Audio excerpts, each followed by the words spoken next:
আসসালামু আলাইকুম বন্ধুরা, তোমরা সবাই কেমন আছো? আলহামদুলিল্লাহ, আমরাও ভালো আছি। তোমার সবাইকে ঈদ মোবারক বলছি। এটা ছিল আমরা কোরবানির গরু।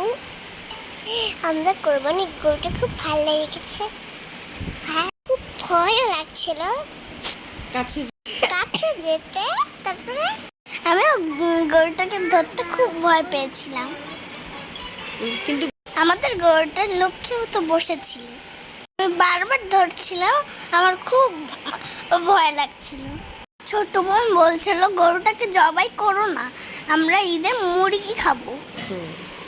আমি ভালো করে চেক করে দেখছিলাম গরুটা ঘুমাচ্ছে নাকি না। দেখো বন্ধুরা, সেরিস কিভাবে ধরছে, ওর অনেক সাহস, আর ও একটু একটু ভয় পাচ্ছে। বা ঈদের দিন নাস্তা করছিল, আমরাও একটু খেলাম মিষ্টি মুখ করে। আমরাও রেডি হয়ে গেলাম, চলে গেলাম গরু দেখতে। ফাইনালি আমরা গরু কাটা জবাই করানো দেখলাম। তোমাদের এই ঈদের ব্লগটা কেমন লাগলো? আমাদের তো খুব ভালো লেগেছে। দেখতে দেখতে তো আমরা পুরো টায়ার্ডই হয়ে গেছিলাম, তাই আমরা বাসায় চলে গেলাম। বাবা আমাদের গরু কাটছিল, তো অনেক কষ্ট হয়েছে, আর আমরা তাড়াতাড়ি বাসায় ফিরে আসলাম।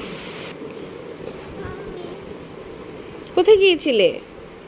গরু দেখতে। গরু দেখতে টায়ার্ড হয়ে গেছো? হ্যাঁ, অনেক টায়ার্ড হয়ে গেছো। দেখি তুমি কি কি দেখেছো? এই দেখো, খেয়েছো কি? মুখে কি লেগে আছে? চটপটি।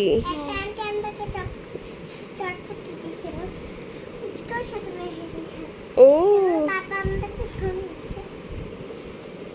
একটা ঝাল শুধু একটা একটা একটা চামচ দিয়ে দুজনকে উঠি উঠি খাওয়াইতেছে। একটা চামচ দিয়ে দুজনকে খাইয়ে দিয়েছে?